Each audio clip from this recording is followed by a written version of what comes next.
Okay, so this is new stuff that I've started thinking about really very recently. A couple of months really at most. So I consider this a dry run for something that will hopefully become a written paper that I'm working on with my collaborator Ian Kidd from Nottingham. And it arose from previous work I did where I was thinking about whether illness has a philosophical role to play, and work that Ian worked on, which is the question of can illness be seen as having an edifying role? And when Sherry asked me to come and speak here, I started thinking that maybe the edifying role and the moral and spiritual development that arise from illness that are really quite well documented in qualitative research can actually be seen in a much more kind of epistemic light as epistemic achievements. And so what I want to do today is try and look at some of these processes, specifically through the epistemic angle. And I'm going to rely on a recent book by Laurie Paul, who's an American philosopher, who in 2014 published a book called Transformative Experience. Has anyone had a chance to look at it? So forgive me, Sasha, I will bore you by talking about this book a little bit. And what I want to say is two things. First, that illness can be considered a transformative experience in the Laurie Paul sense. And that's the maybe unsurprising and positive suggestion. But I also think that when Laurie Paul thinks about the kind of epistemic gains that bring about a transformative experience, she is probably a little bit on the narrow side. And I want to suggest some ways in which we can think about these epistemic gains that are broader. So what do I mean? I think, yes, when you experience illness, you acquire new knowledge, precisely of the form that Veronica was talking about. So people might be very intimately familiar with their bodies and with particular symptoms and with the contrast between their bodies as they used to be when they're healthy and the pathologized body. They might have a lot of expertise qua patients, or have a particular epistemic stance that arises from having a particular set of experiences, and that could be in somatic illness or mental disorder. And all of these fall very neatly into what Laurie Paul calls epistemically transformative experiences.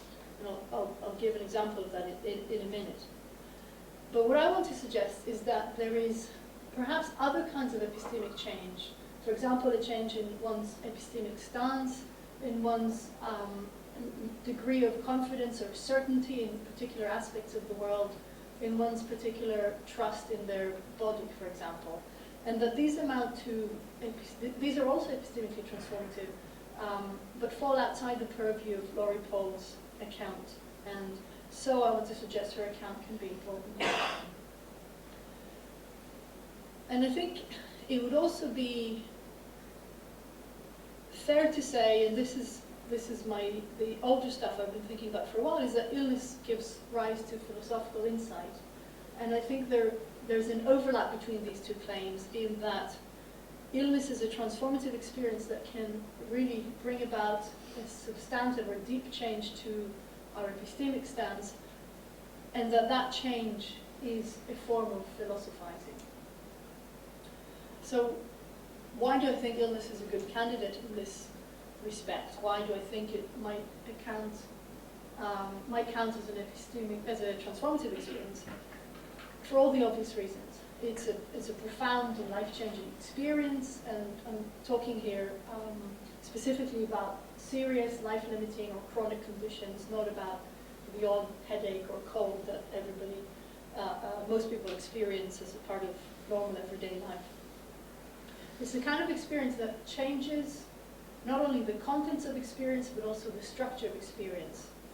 And if we think about work done by people like Matthew Radcliffe and Thomas Fuchs, they wrote about how depression, for example, changes temporal experience, the structure of temporal experience. And what we find in the type of serious illness that I'm thinking about here is that life ceases to go on as it did before, and that the change isn't that you've had a cold for 2 days, isn't contingent or marginal or temporary, but the change is quite deep, and the habits, routines, structures of life as previously lived have to be modified.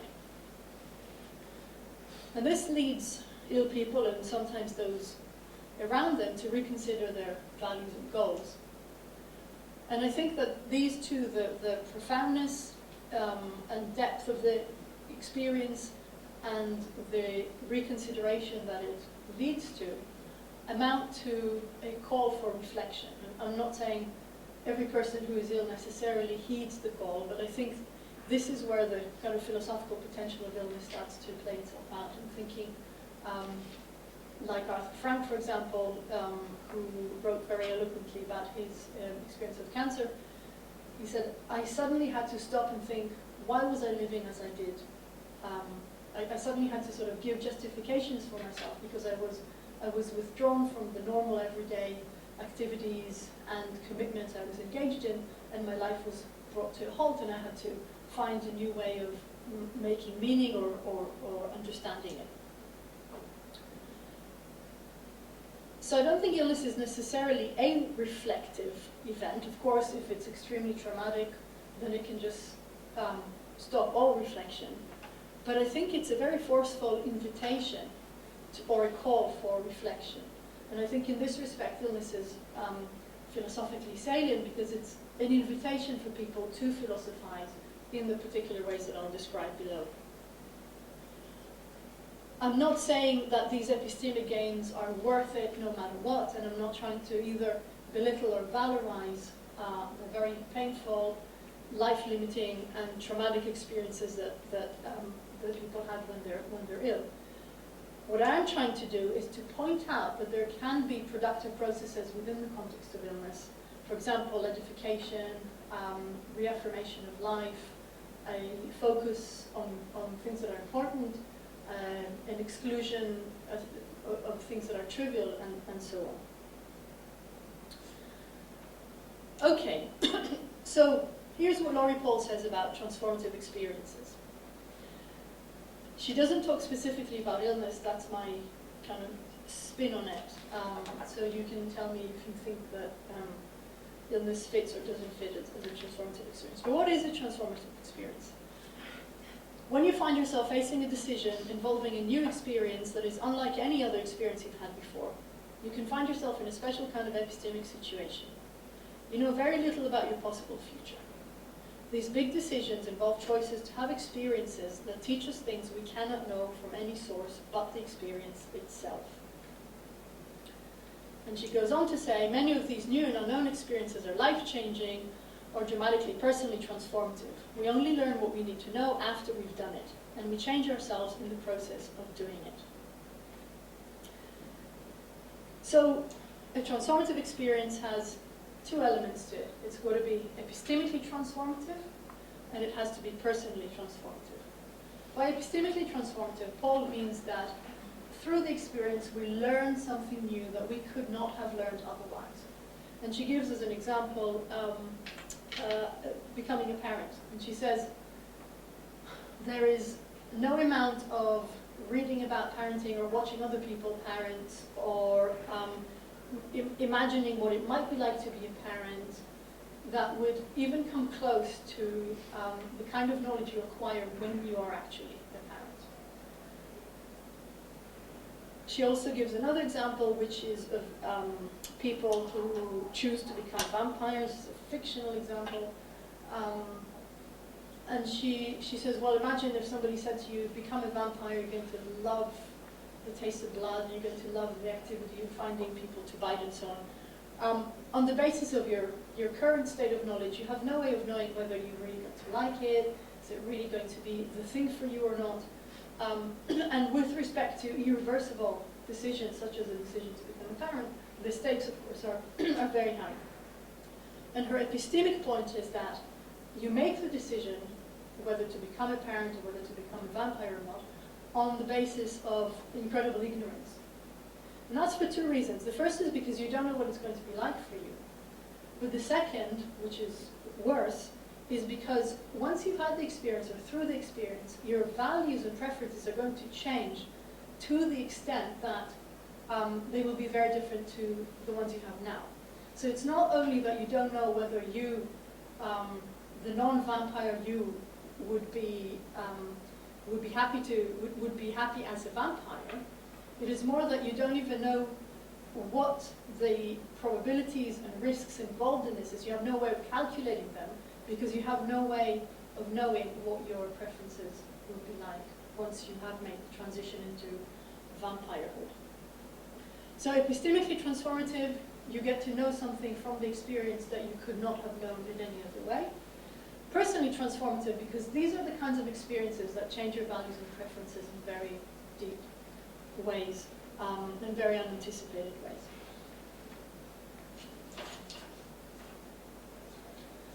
If we think about the case of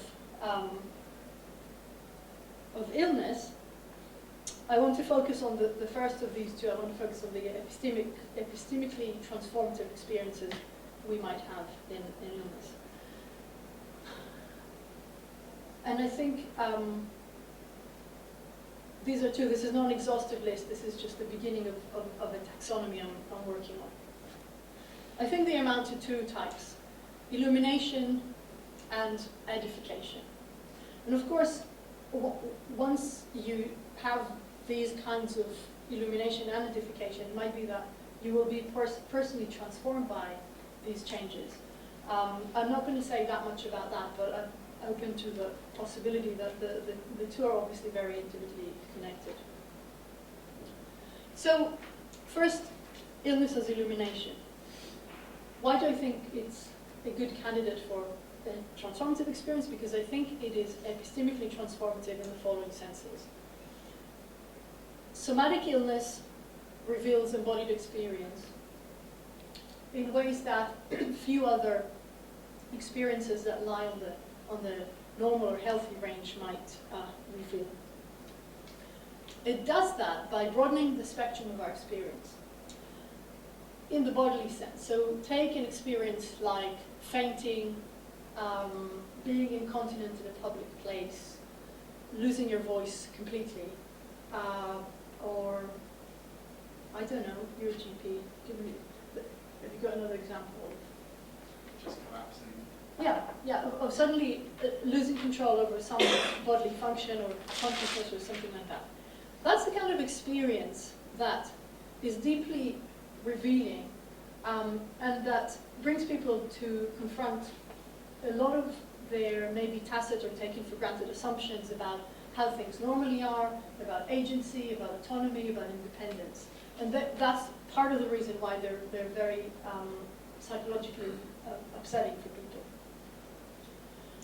But also mental disorder can broaden the spectrum of experience. So if you take something like hallucinations or delusions, and followed by some kind of recognition that they are hallucinations and delusions, they're kind of, again, very unusual experiences that broaden the spectrum of our normal understanding of mental or bodily experiences.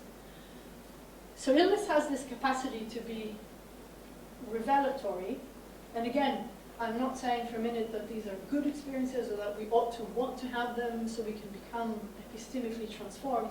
I'm just saying that these are the kinds of experiences that once you've had them, you acquire a particular vigilance, a particular uncertainty, a particular stance of suspicion or distrust towards one's own body or towards the world, depending how the world reacted to the event, that are epistemically significant and that are very, I think, I wouldn't say impossible, but extremely hard to acquire in any other way.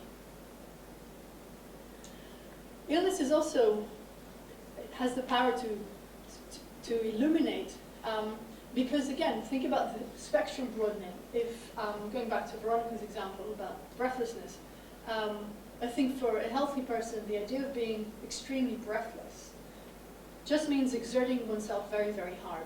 But that sense of exertion isn't followed by a panic about whether one is going to pass out, a serious doubt whether one will be able to catch one's breath again, or a deep fear that one is about to keel over and die.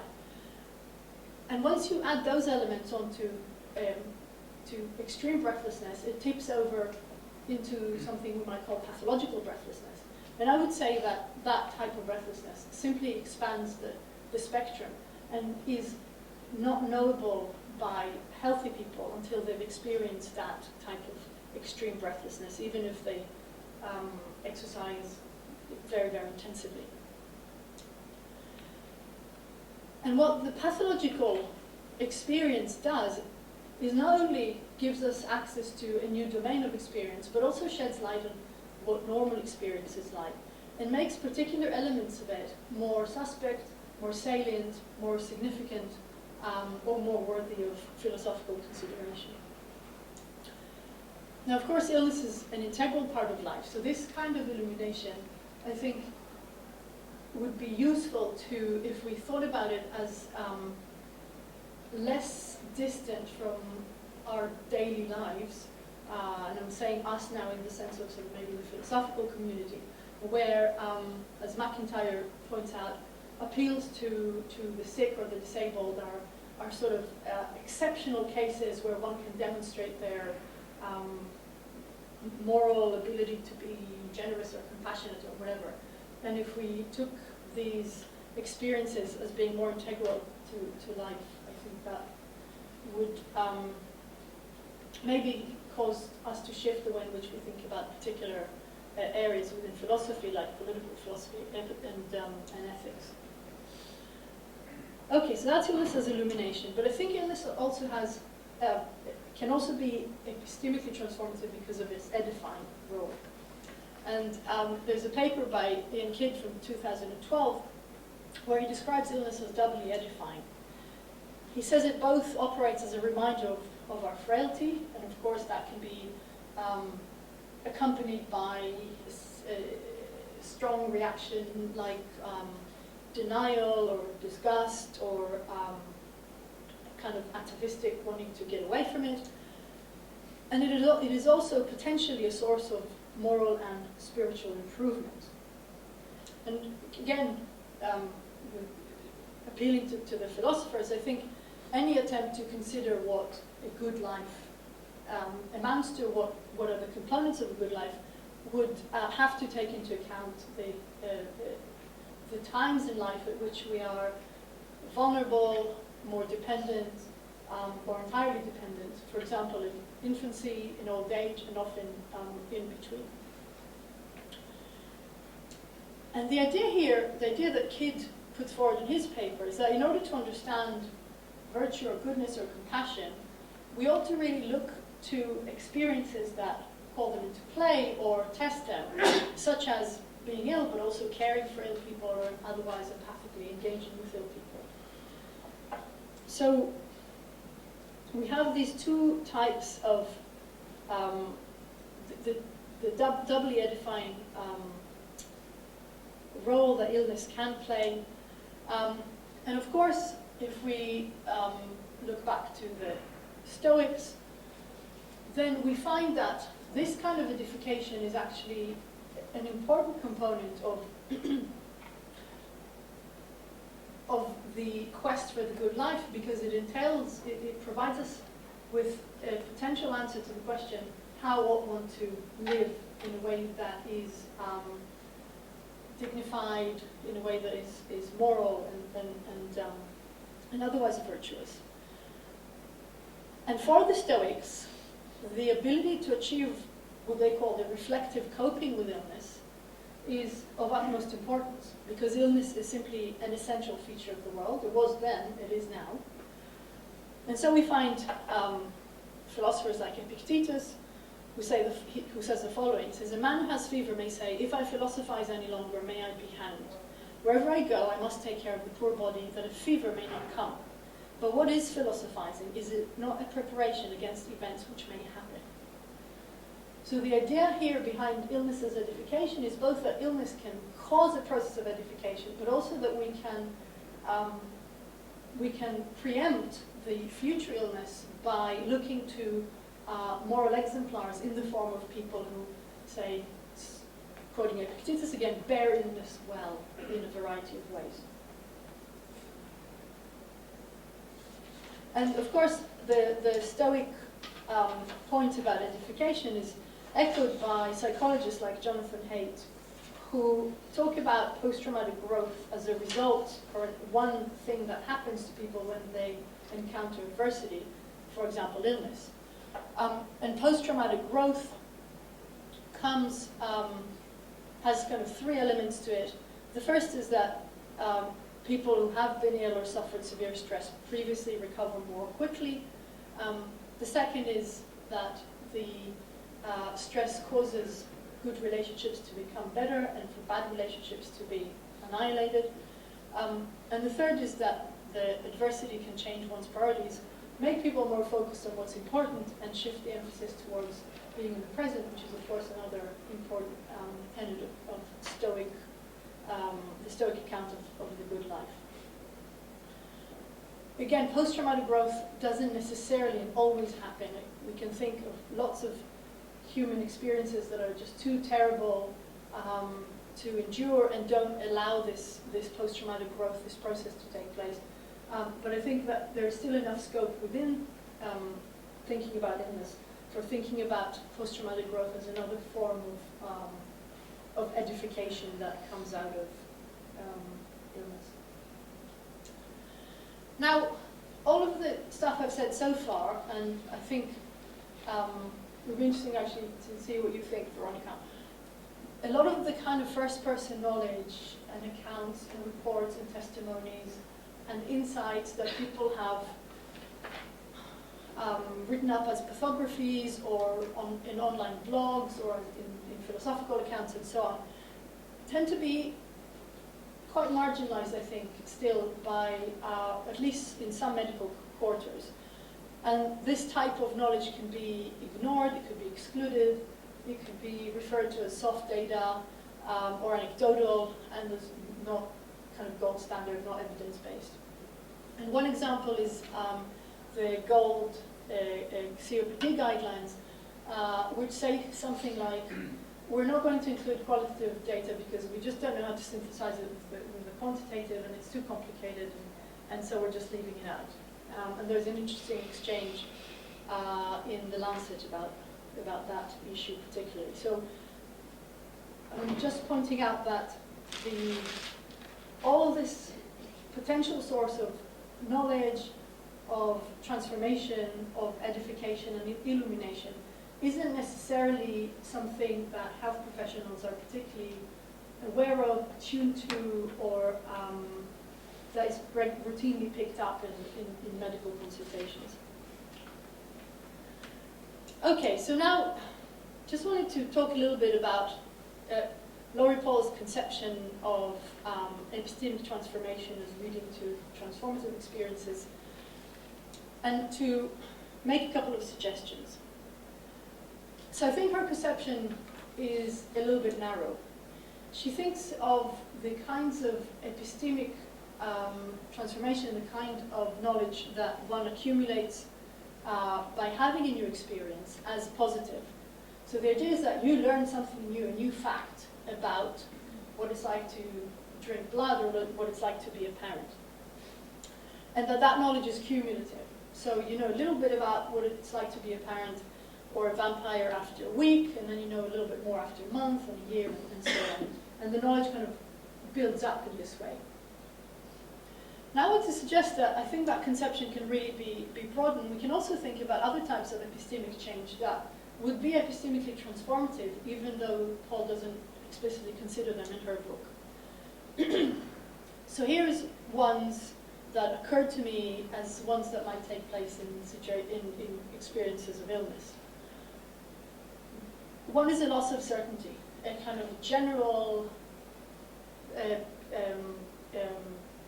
diffuse sense of doubt, or a specific sense of doubt directed at one's body.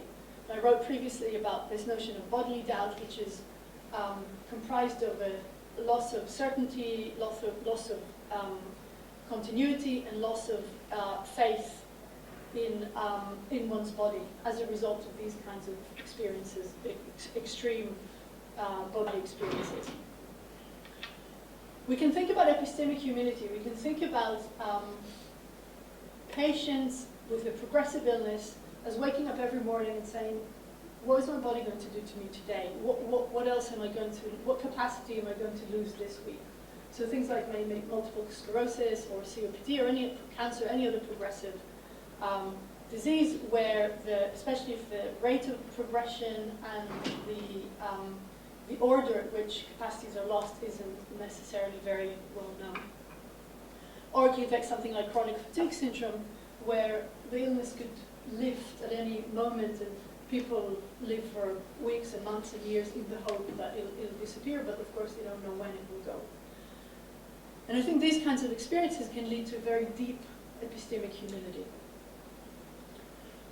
Illness can also, I think, bring about changes to the salience of particular types of knowledge, or to a particular hierarchy of knowledge, or what people consider more or less important. And it can also bring about a general suspension of belief. Okay. So I'll only talk about the fourth, I'll only talk about suspension of belief as one example of what sort of philosophical analysis might be useful here, potentially useful here. Okay, so when we think about this suspension of belief, or illness as a form of distancing, or something that tears us away from our previous life, why do I say that? So Merleau-Ponty talked about illness as a complete form of existence. By complete form of existence, I mean one's concepts and participation in a shared world of meanings is modified. So for a person in a wheelchair, if you say, oh, this is just up the stairs and to your left, that's obviously not very helpful. If you say it's just around the corner, but there's uneven curbs and no dropping curbstones, then that's not very helpful either. So concepts like nearby, easy, far, difficult, heavy, just around the corner, all of these are no longer used in the same way by people with illness or particular disabilities.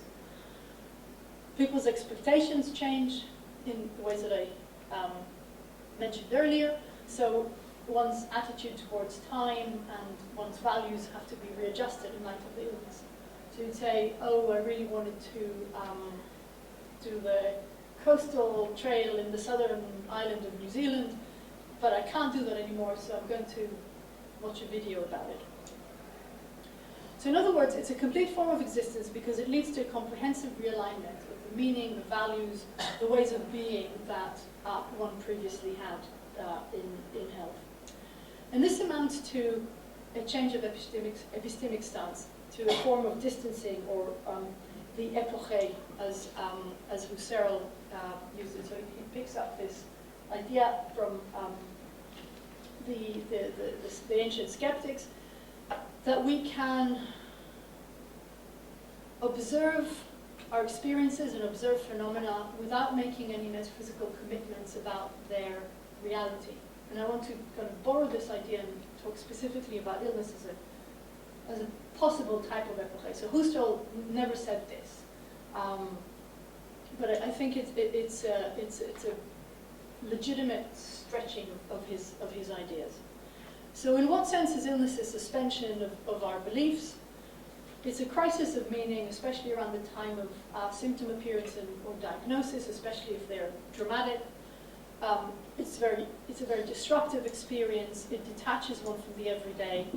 It leads to, it often leads to a collapse of one's life narrative, saying, oh, I was going to be this successful, this or that, or I was going to travel, or I was going to have a big family, and these things become impossible, and one has to find a new way of describing their life.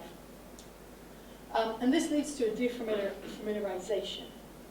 Or in other words, a suspension of the natural attitude. Now again, I'm using the natural attitude in a slightly different, well, a very different way to Husserl, but I hope the analogy works.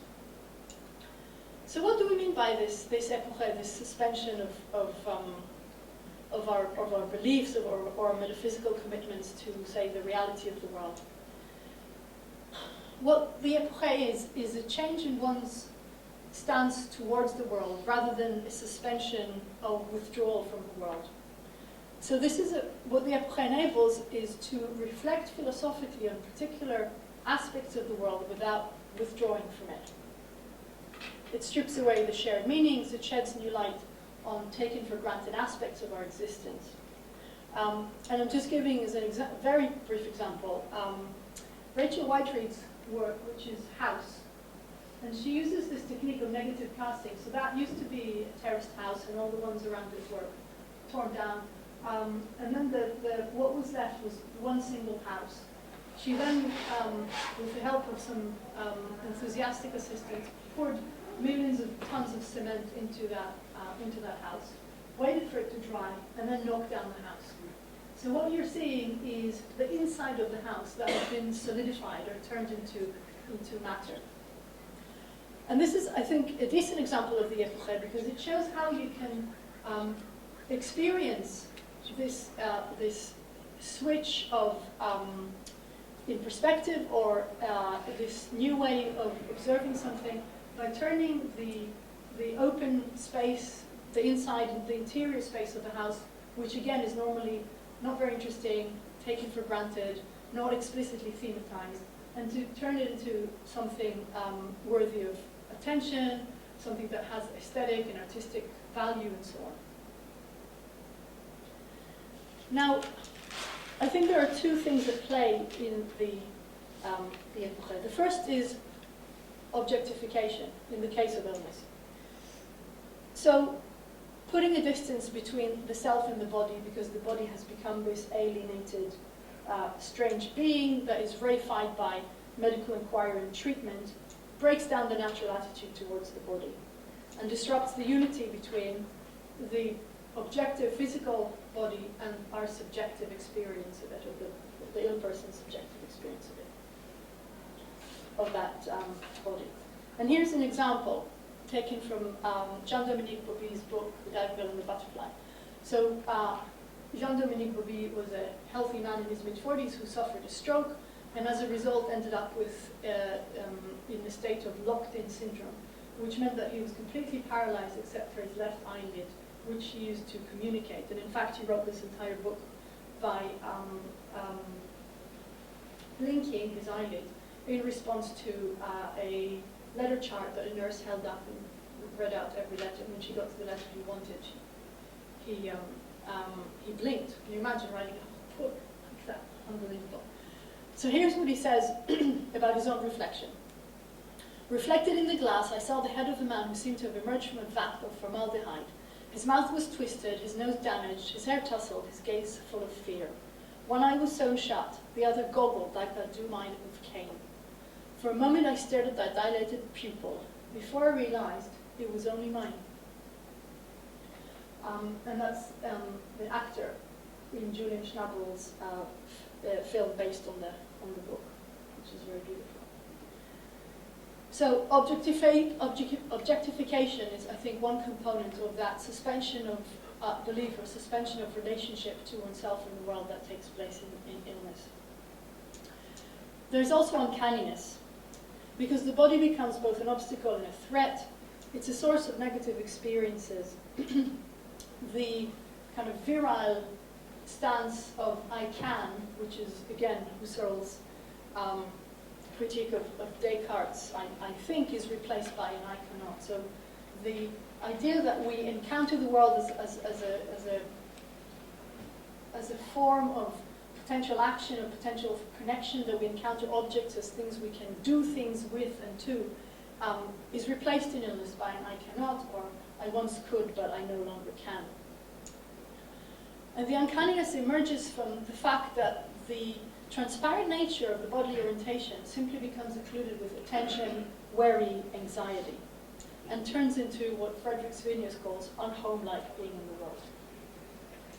And here's that quote from Arthur Frank I was alluding to earlier, giving you, I think, a flavor of what this uncanniness or what this unhomelike being in the world is like. Critical illness offers the experience of being taken to the threshold of life from which you can see where your life could end. From that vantage point, you are both forced and allowed to think in new ways about the value of your life. Alive but detached from everyday living, you can finally stop to consider why you live as you have. And again, I think this is a nice example of the illness as epoche suggestion. Okay, so in what ways is illness a transformative experience?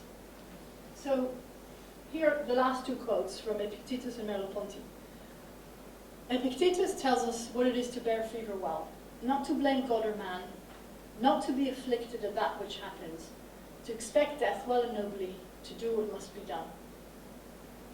And my suggestion is that in order to achieve that, one really has to relearn to look at the world, which is Merleau-Ponty's description of what true philosophy is. Has to relearn to look in the world and to appreciate the depth of the transformative nature of illness as a transformative experience.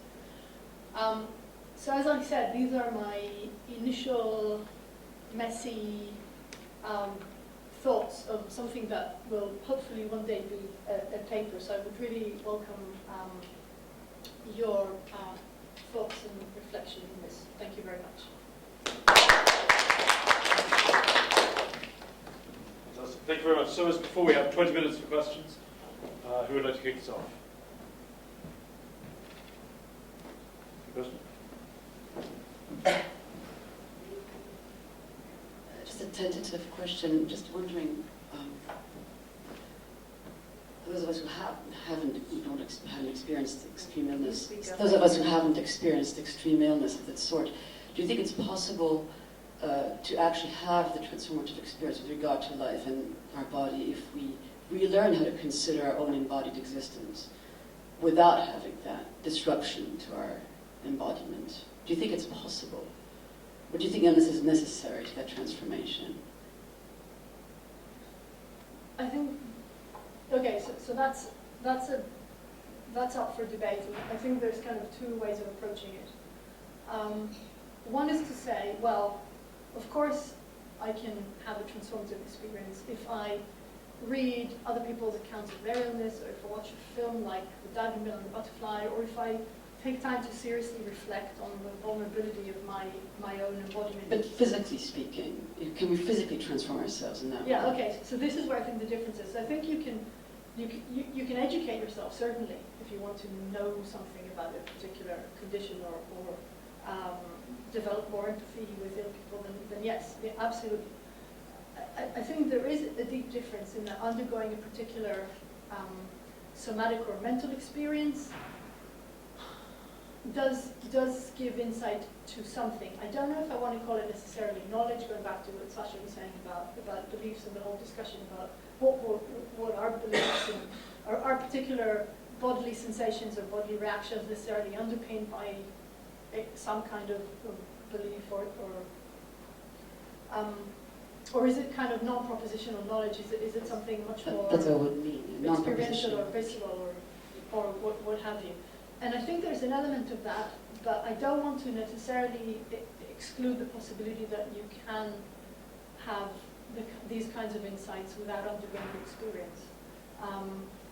So what I am currently trying to work out is precisely the answer to the question. Is Laurie right in saying that in order for something to be a transformative experience, you have to learn something you could not have learned in any other way, right? So that's a condition, that's a stipulation she puts on it. And I think it's too strong. So, okay, maybe you can't know what it's like to be a parent before you become a parent yourself.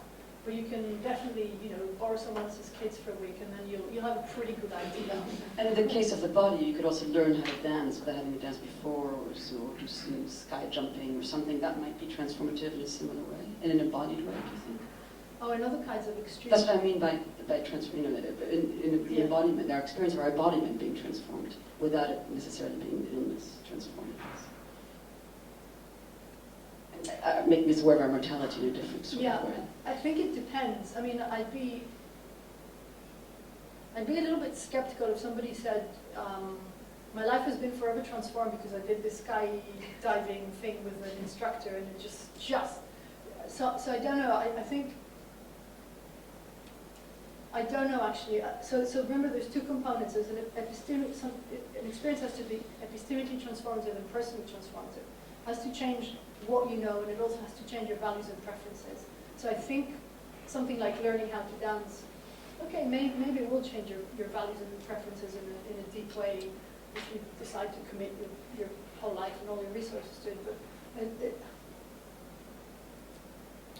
it strikes me that these kinds of volitional experiences wouldn't necessarily count. I think she means really big things like becoming a parent or a vampire rather than simply, trying a new exotic fruit, which is another example she gives. Okay, so just leave it there. So, please, Thanks. One of your remarks, you talked about the significance of illness as revealing or potentially revealing the pathological domain. Just in a way, just wanted to try to gauge your thoughts a little bit more on that and try to work out what that might mean. We were talking earlier about symptoms of COPD, and the symptoms really are sort of functioning really as pointing towards a biological dysfunction, and that's the pathology. But my understanding is that you're meaning something different here. You're talking about how one can have experience of the pathological domain within experience, where there's there doesn't have to be a reference to some sort of third person measurement. Is that what you're meaning? That the illness can be significant in giving direct, immediate experience of a domain, and that domain is the pathological. Yeah, and and the reason I think it expands your experiential band is because they're outside the realm of what you would normally experience in health. That was my point. Well, I didn't say pathological in the sense that they're defined as such when measured against some objective criteria. I meant pathological when they're clearly outside the spectrum of experiences you would have as a healthy person. Okay, so again, going back to this example of breathlessness, one of the things that we're interested in looking at in the project that Veronica and I work on is how much misunderstanding arises from the fact that the term breathlessness is used both to denote what somebody healthy feels when they're running on a treadmill and having a good time, and the kind of panicky, I'm about to die, sat down to the low 70s kind of experience that people with respiratory conditions have. And I think they're as disconnected as they could be. And so when I meant pathological experiences, I meant experiences that lie so far outside the everyday realm of experience that they simply broaden. That it's a kind of experience where afterwards you say to yourself, I honestly didn't know my body could do this to me.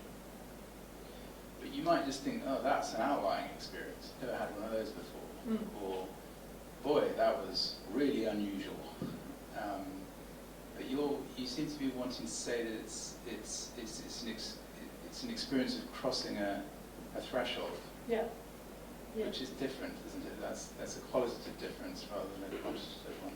Yeah, exactly. So I think what happens in those kinds of experiences is once you've had that experience, once you've wet yourself in public or passed out on the underground or whatever, that experience, I think, opens up to you the possibility of an everyday activity going so horribly wrong that it kind of changes the way in which you view the activity and your relationship to your body.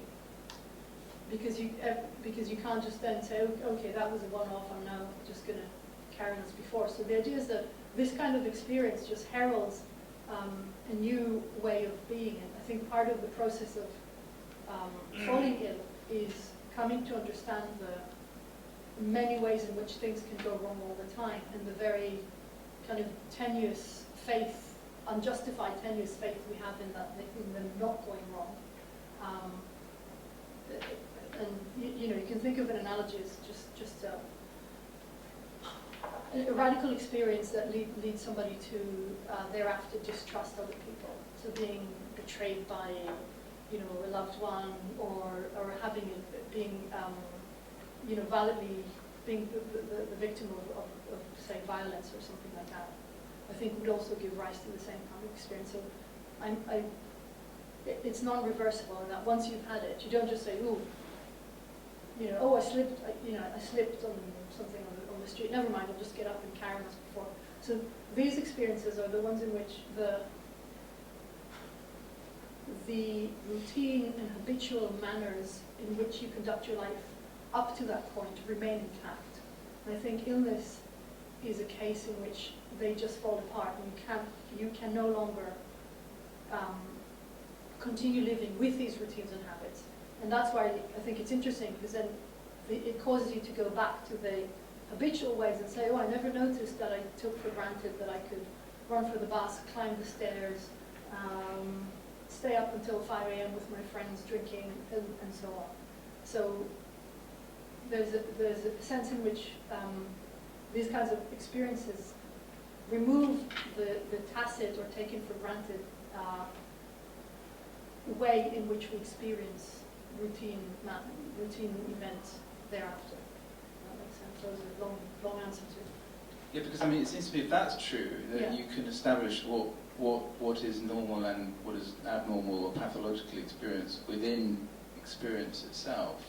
Yeah. Then people with experience of illness should be involved in constructing those distinctions. It's not just constructing the distinctions between the normal and the pathological. It's not just a question of it doesn't go all over to the geneticists or the pathologists or the histologists, etc.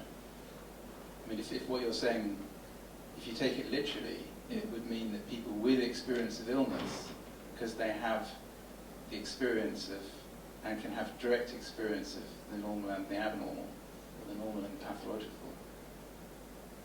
that's a source of knowing the difference between those two things. Yeah, I think that's roughly right. It might be that then these ways of knowing do or don't correspond to some objective criteria, right? So, again, going back to the respiratory, one thing that respiratory physicians are often baffled by is how you find two people with the same objective lung function measurements, and one of them goes walking every morning, leaves the house, works part-time, whatever, and the other one considers themselves to be housebound. And you'd say, well, how come we get this difference between two people whose lung function is very, very similar? Yeah. And then you might say one way to account for that is by appealing to the experiential. So I'm not saying that the experiential can replace the objective, but it might be that it gives you one more reason to think that involving patients in service design or even in writing guidelines isn't entirely crazy. Okay, thanks. Yeah, it's a difficult topic.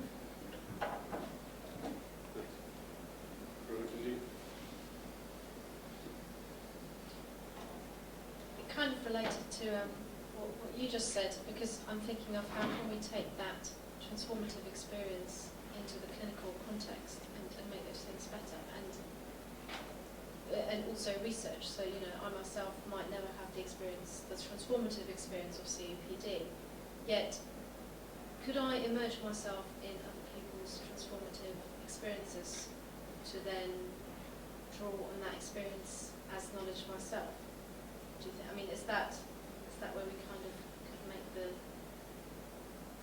close the gap between someone who has this transformative experience and draw on that knowledge So that I goes might back never to have? the first question. I don't know, I mean, on the one hand, I think clearly there is a kind of a qualitative, there is an element of qualia here that says if you haven't had the experience, you won't know fully what it is. On the other hand, I'm reluctant to say a strong yes to that, because then it excludes the possibility of involving healthy people in various processes of making them more open to particular kinds of illness or disability, or promoting the idea that empathy can be developed in healthy people. So I don't really want to close the door to that.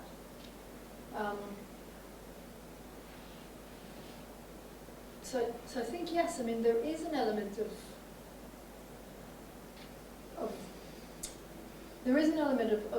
idiosyncrasy to that experience. I don't think it's an overriding barrier for saying other people can also learn about it, or take an interest in it, or whatever.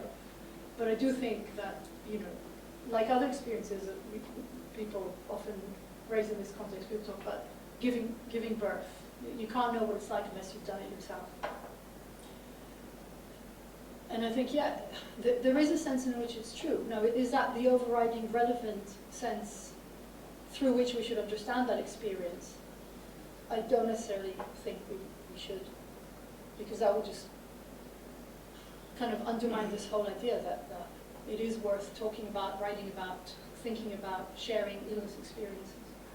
Because where that becomes really apparent, I think, is where now you see people like Dr. Kate Granger, who herself is a clinician and also has a cancer diagnosis, and she writes a lot of blogs, etc. So she's in that unique position of having that transformative experience as a person who has a chronic terminal illness, but also who's a clinician and uses that knowledge to inform her practice.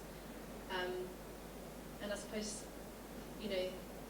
she's in that position where she can draw on that, but of course not all clinicians are going to be able to do that, yet still might be able to draw on that transformative experience to improve their practice and so on. Yeah, no, that's an interesting case. Thanks.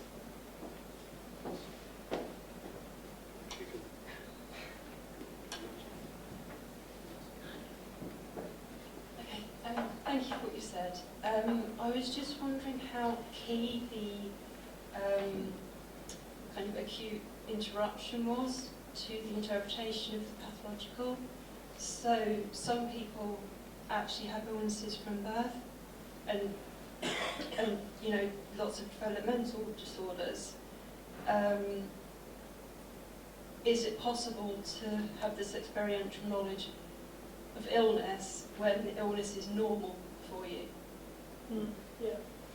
So no, it wouldn't be transformative in the Laurie Paul sense. So she's talking about a case where I haven't thought so much about children. I guess children could be transformed by an experience. But say, just to simplify, the kind of prototypical case she's thinking of is of cognitively normal adult, and she talks about it in the context of making choices, like the choice whether to become a parent. And she says, you can't rationally decide to have children because you just don't have that information, because the transformation is so great. So obviously, she's talking about going from a state of not being a parent to a state of being a parent, not being a vampire to being a vampire. So in the case of congenital illnesses and disabilities, you wouldn't have that transition. Yes, I just think it's difficult because there's obviously is experiential knowledge of being ill, and when you talk about kind of people becoming disabled and not being able to go places and sort of having to almost categorise the world differently. So this place is hard for me to get to when it wasn't before. I still think that people who have had disabilities from birth would have a lot of the same kind of knowledge. So I just think there's interesting sort of comparisons to be made within different Yeah. kind of illness experiences, yeah. So they might have the knowledge, but it won't have transformed them in the ways that Laura called it. It won't have been personally transformative because there won't be a point at which they didn't have the illness, and then the transformation. And then. So just in terms of the kind of discussion you were having a couple of minutes ago in terms of what the pathological is, I would say that the experiential knowledge of illness in itself is important and does have implications for definitions of illness. So in psychiatry, you know, the classifications of different disorders that the DSM has, I think people's experiential knowledge is important for shaping that, and I think that would be the case, you know, of developmental disorders, and regardless of whether illness was transformative or not, but equally understanding things like mental illness as if people have an first episode of psychosis, I think that would be profoundly transformative. But other disorders, as I said, are much more insidious and go through development, so it's important either way. Thank you.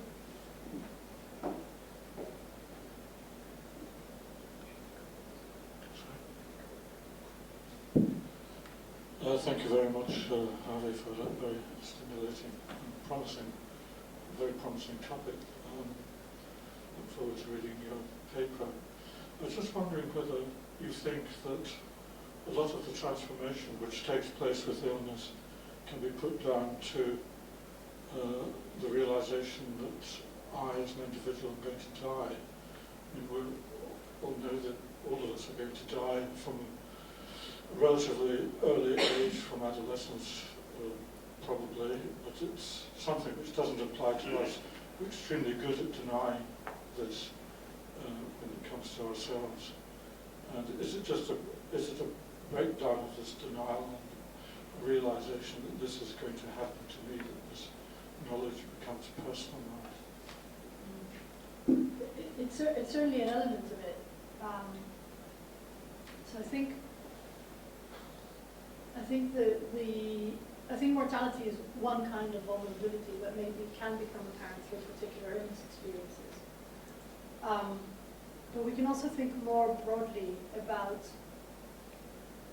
the ways in which our bodies are vulnerable, our minds are vulnerable, and also the ways in which our lives as a whole are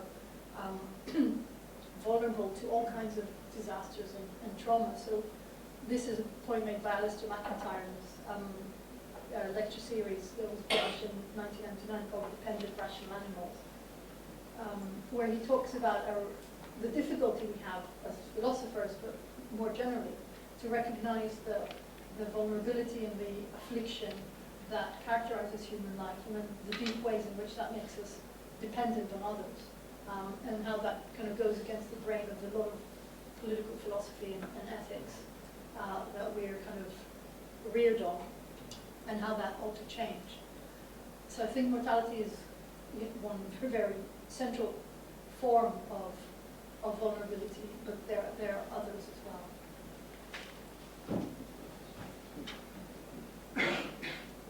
Just to wrap up, could I ask you one thing myself? So you were very, very careful to avoid saying this, but it seems as if one upshot of your arguments might be there are going to be cases where someone has good reason to make themselves ill in order to acquire these epistemic goods that you talk about. I mean, so for example, if you think of the comparison with the existential structure that you brought up, but if you're someone like Heidegger, you have very good reason to experience anxiety. I mean, there are issues, about whether he thinks you can induce it, but from his point of view, it would generally be a good thing if we would experience these anxiety attacks because it seems to be a necessary condition for various things he thinks are good, so authenticity and so forth. And it seems, on your picture, aren't there going to be at least some cases where, all these benefits of inquiring this level of conceptual insight, an illness seems to be, if not a necessary condition for getting it, at least a sufficient and very good condition for getting it. Aren't there going to be cases where I have an incentive to make myself ill? And maybe that's okay, we should just bite that bullet and say there are, or do you not want to do that?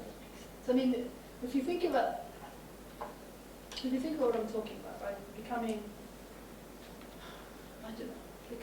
Having COPD, becoming a diabetic for life and reducing your life expectancy by God knows how much, and having risk of blindness and losing limbs and other nasty stuff. Right. There just isn't any amount of edification. Do you see what I mean? The stakes are so clearly set out that I think it's a little bit it's a little bit perverse to say, oh, okay, so there are these benefits and let's go out and catch whatever so we can be edified. But I think the idea that kind of drove this initially to begin with was that I read stuff about illness, I talked to people, I had my own experiences, and I thought the way people view illness from the outside is as this very homogeneous catastrophe that has nothing good in it.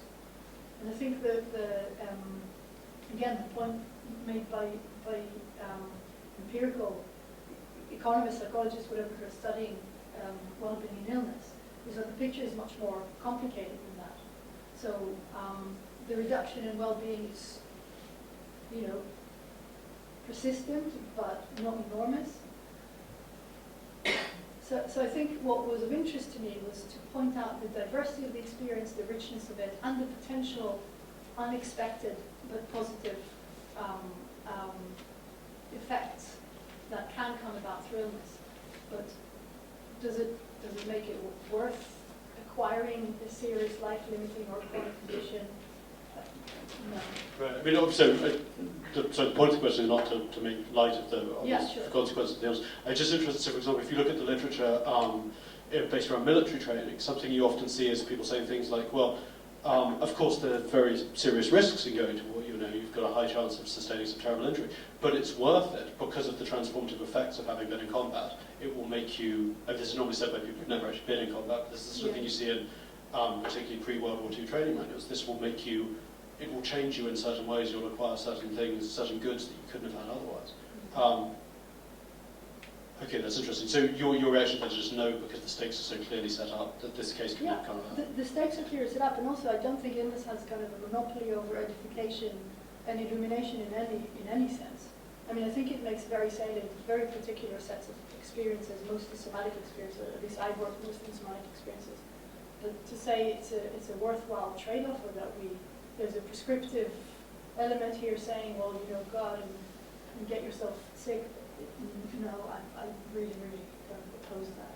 And so I think what's interesting is that, I mean, even when people, so there's a famous German study where they asked able-bodied people how much they would be willing to pay to avoid disability, and disabled people how much they would be willing to pay to become able-bodied. And it turned out that the able-bodied people were willing to pay a lot more to avoid disability than the disabled were willing to pay to become able-bodied. But it doesn't mean that they don't want that swap to begin with. I'm not speaking on behalf of any particular group, and of course there's very forceful arguments made by, for example, the deaf community saying this is not a disability, this is a culture or a way of life. But I think what I wanted to resist was this idea that it was just all bad. And when Daniel Gilbert, for example, writes about blindness, he says something like, when people try to imagine what it's like to be blind, they think it's terrible because they think it's a full-time job. But it's not. You can be blind and have a relationship or have a job or have satisfying hobbies and so on. It's just one element amongst many others. And that's the thing that, the sort of focusing illusion that takes place when healthy people look at illness from the outside are susceptible to. Fantastic, thank you very much. So if you just join me, thank you, speaker.